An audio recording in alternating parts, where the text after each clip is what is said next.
Es importante para entender la fisiopatología de las fracturas nasales. El hueso maxilar, el vómer,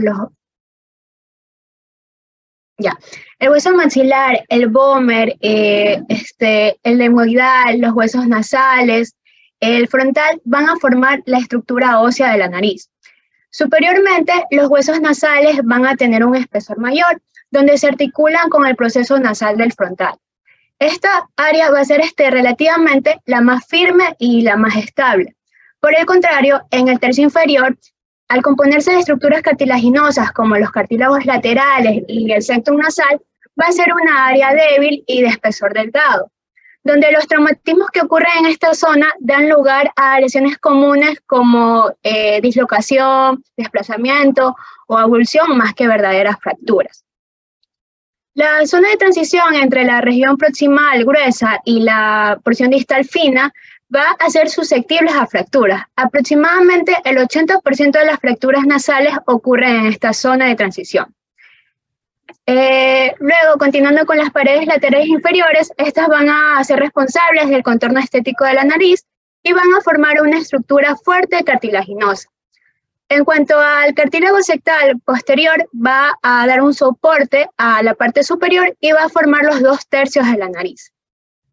Y en cuanto a las caras débiles del dorso cartilaginoso y las conexiones entre el cartílago septal y la cresta maxilar, van a representar una alta incidencia de fracturas o dislocación del septum luego de un trauma.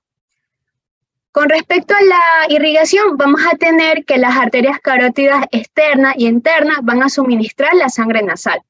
La mayoría de las arterias provienen de las regiones palatina, infraorbitaria y de las ramas fenopalatinas de la arteria maxilar.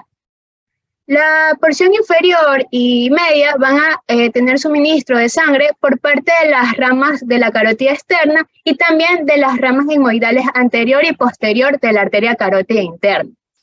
Entonces, al ser la nariz una área muy vascularizada, el signo más frecuente que nosotros vamos a observar en las fracturas nasales va a ser la epístasis, sobre todo cuando ocurre una lesión en la mucosa, en la región nasal anterior, en la que se va a afectar con frecuencia el plexo de Kieselbach, el cual va a estar localizado en la área septal anteroinferior.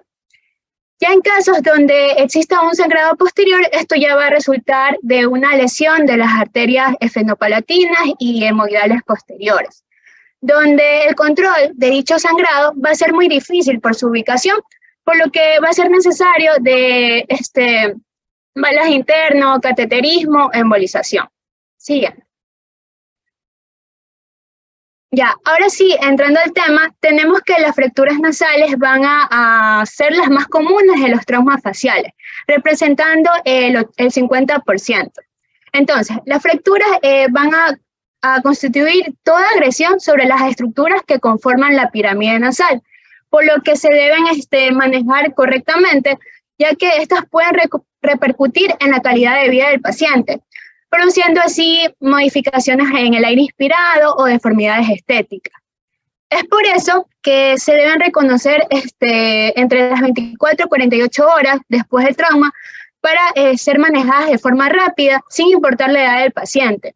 Y de esta manera restablecer las funciones fisiológicas y evitar complicaciones.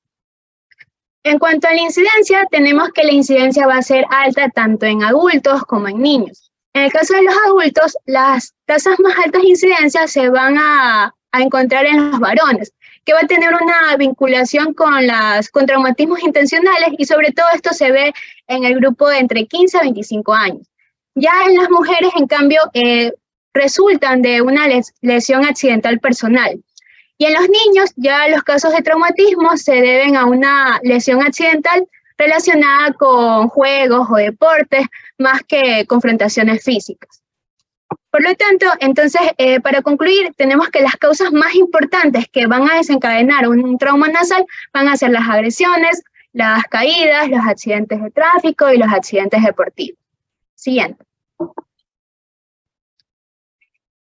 Ya. No, la anterior.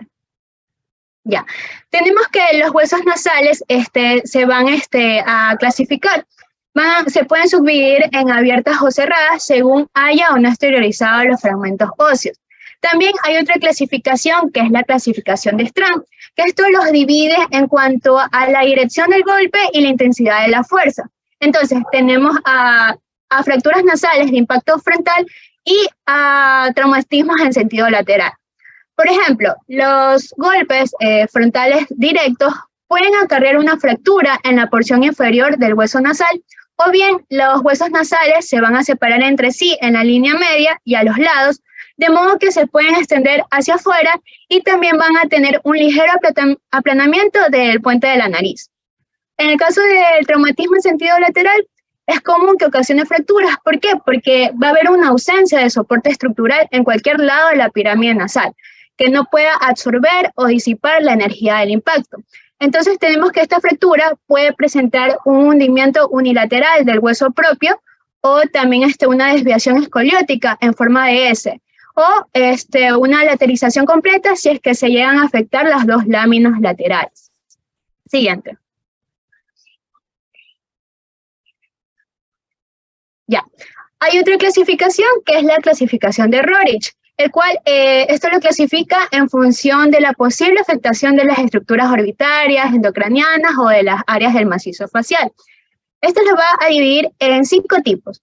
El tipo 1, o también llamada simple recta, va a ser una fractura uni o bilateral sin desviación de la línea media, como podemos observar en la imagen. En cambio, el tipo 2, o simple desviada, como su nombre lo indica, ya va a haber una desviación de la línea media. El tipo 3 ya hay una fractura conminuta de los huesos nasales, más un septum torcido, pero se va a preservar el soporte sectal de la línea media. El tipo 4 ya viene a ser una fractura unilateral con desviación o disrupción de la línea media, ya sea secundaria a una fractura o dislocación sectal. También se puede acompañar de una fractura conminuta de los huesos nasales. Y por último, el tipo 5, que esto ya son las complejas nasales y sectales. ¿Por qué? Porque ya son lesiones severas, en las que incluyen laceraciones, traumatismo de los tejidos blandos, lesiones abiertas o abulsión de tejidos, como podemos observar en la última imagen. Siguiente. Ya, entonces ya una vez conocido la clasificación, ahora les voy a decir cómo vamos a evaluar a un paciente con trauma nasal y los pasos que tenemos que seguir para dar el diagnóstico. Entonces, al inicio de la evaluación, lo primero que tenemos que hacer es asegurar que el paciente se encuentre estable, sin lesiones que comprometan su vida. Y una vez teniendo esto, ya se procede a valorar, o sea, hacer la valoración ORL, en la que se van a evaluar los signos o síntomas que pueden existir en un trauma nasal, tales como obstrucción nasal, epístasis, dolor, anosmia o deformidad estética. También es... ¿Mandé? Sigue, mija, sigue, aquí estamos bien. Ya. También es importante realizar un correcto examen físico, en las que debemos verificar desde la inspección lo que son laceraciones, edema, tumefacciones o heridas cutáneas. Y en el caso de la palpación, si vamos a palpar los huesos nasales y faciales, tenemos que contrastar si va a existir una movilidad, crepitaciones o escalones óseos. Entonces, ya teniendo esto, para proceder al diagnóstico, el primer paso que va a hacer es la historia clínica, en la que vamos a evaluar tanto el estado previo del paciente y las características del trauma. En el estadio previo del paciente vamos a interrogar sobre la edad, sobre si ha tenido traumas nasales previos, también si hay patologías nasales no traumáticas como una rinitis o sinusitis, y también es importante preguntar si ambas fosas nasales se encuentran permeables previo al trauma o si hay un bloqueo nasal post-trauma, ya que esto nos va a ayudar a detectar posibles procesos obstructivos secundarios a la fractura o al trauma nasal. Ya en lo que respecta a las características del trauma, y aquí vamos a ver la evolución del traumatismo, anotar la fecha y hora que ocurrió el traumatismo, también si tiene un periodo de ventana entre 5 a 10 días. ¿Por qué? Porque esta va a ser el periodo de tiempo en donde se van a consolidar los huesos, los huesos nasales. Ajá. Y también es importante ver el sentido, o sea, si la dirección, o sea, si es en sentido lateral o frontal, y la intensidad o mecanismo, si fue por agresión, si fue por una caída, si fue por un accidente de tránsito o deportivo. Siguiente. Muy bien. Ya, luego tenemos el otro paso, que es la exploración física. Las fracturas nasales se diagnostican clínicamente por observación y palpación, complementándose con los estudios radiológicos. Entonces, en la inspección, nosotros vamos a notar los signos, como vienen a ser epístasis, edemas, tumefacciones, un hundimiento de las paredes laterales, una desviación lateral, también una depresión del dorso o heridas cutáneas. En el caso de que exista sangrado, aquí tenemos que controlarlo aplicando unas torondas de algodón, utilizando epinefrina o algún otro vasoconstrictor. Luego tenemos la palpación, que se procede a realizar la palpación de la pirámide nasal, primero recorriendo el dorso nasal con los dedos, para ver si hay crepitaciones o escalones óseos, y posteriormente ya con ambos índices vamos a palpar lo que es la pirámide, las paredes laterales. También se puede hacer una rinoscopía anterior, que se lo debe realizar siempre para visualizar el tabique, si se encuentra desviado o luxado, y también para poder descartar complicaciones como un hematoma sectal.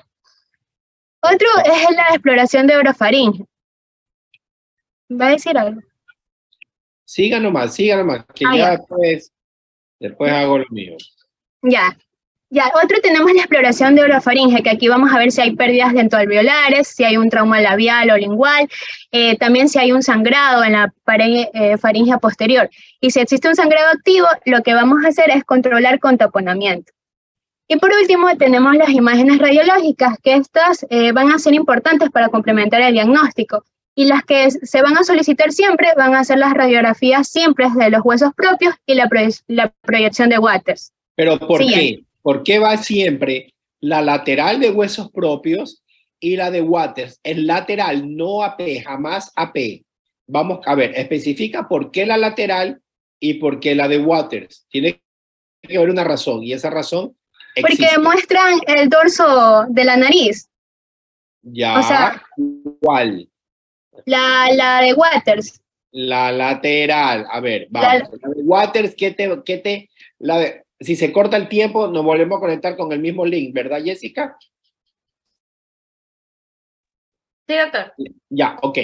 La de Waters es una proyección de mento-nasoplaca. Entonces vamos a ver la línea media nasal, la estructura del dorso nasal, ¿verdad? Y el piso de la órbita.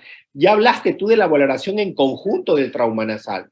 Es importante saber si este trauma es lateral, frontal y cómo se dio este trauma. Según eso, nosotros ya presumimos qué daño vamos a tener, no solo la nariz. Hemos hablado de ciertos detalles.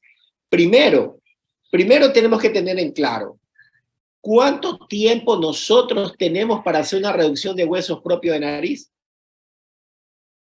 No más de 36 horas. Exacto, no más. Incluso siendo generoso, 3 días, ¿verdad? No se puede pasar más de ese tiempo. ¿Por qué? Porque todos ustedes, han cogido la cáscara del huevo. Sí, ¿verdad? Obvio, todos. Hemos sentido ese crujir exactamente igual es cuando palpamos los huesos propios de la nariz están fracturados. Entonces, pasado de ese tiempo, ya de 5 a 7 días, los huesos propios de la nariz se consolidan. Entonces, ya no podríamos hacer reducción, sino que ya tendríamos que hacer una cirugía integral de nariz. Porque dependiendo de la injuria del trauma, como lo explicó María José muy bien, podemos tener el siguiente escenario. Podemos tener solamente fractura de huesos propios sin lesión septal, pero podemos tener lesiones septales, subluxaciones septales, ¿verdad? Más fractura de huesos propios. Entonces ahí tendríamos que hacer una cirugía integral de nariz, ¿ok? Y muchas veces, pasados los días, mejor es esperar que se desinflame la nariz, cómo queda bien los huesos propios, cómo queda bien el septo, y después ofrecer una cirugía integral de nariz. Ya vamos a hablar de las complicaciones. María José mencionó una, que es el hematoma septal. El hematoma septal, ¿qué pasa? Es la colección sanguínea que existe entre el septum y la mucosa. Acordémonos de la rica vascularidad que tiene la fosa nasal. Ya vamos a hablar en epístasis, que está dependiente de la carótida externa y la carótida interna. Ya vamos a hablar de eso. Entonces, este trauma hay que evidenciarlo de 48 horas o 72 horas a ver si no hay una colección como un hematoma septal. Pero los pacientes se preocupan de dos cosas. Se preocupan del sangrado y se preocupan, el sangrado de los hombres, pero la mujer se preocupa de cómo le quedó la nariz. O sea, pero eso no es tan importante. Lo importante son las complicaciones, porque este hematoma septal puede evolucionar un absceso. Y este absceso septal puede provocar alisis del cartílago y hacerse una perforación del tabique y queda una nariz en silla de montar. Entonces, eso es lo importante del trauma nasal. Primero, como dijo María José, primero tener la calma. Primero preguntar cómo fue el trauma, cómo se dio, de qué manera se presentó. Entonces, en esa cuestión ya tenemos las dudas. Y si está sangrando, una torunda de algodón con vasoconstrictor y esperar. Y comenzamos a investigar. Tenemos las proyecciones radiográficas y también aquí María José nos ha traído las proyecciones tomográficas. ¿Ok? Ya sabes, si se corta, entramos con el mismo link. Sigamos, María José. Ya, siguiente. Ya. Ahora vamos a hablar del tratamiento. Hay tratamientos que van a ser de forma inmediata y que estos, la mayoría van a tratar de controlar los signos y síntomas como la epístasis y el dolor consiguiente. La reparación de la fractura debe practicarse precozmente. ¿Por qué? Porque de lo contrario, la fibrosis y la formación del callo van a dificultar la correcta reparación de las estructuras desplazadas. Y decía que transcurrido más de 36 horas después del traumatismo, sobre todo si es una fractura estable, va a ser dispargo. Hay autores que dicen que se puede realizar una reparación, una reducción entre el 5º al 7º día. No, no es verdad. Yo pienso que 3 días es lo máximo. Sí, 3 días. Yo igual lo puse por si acaso. Sí, está bien, pero pasado ese tiempo, los huesos se consolidan. Es más bien se convierte en un procedimiento traumático. Sigamos. Ya. Los objetivos que van a perseguir este tratamiento es restablecer la función y la preservación de las vías aéreas en ambos lados.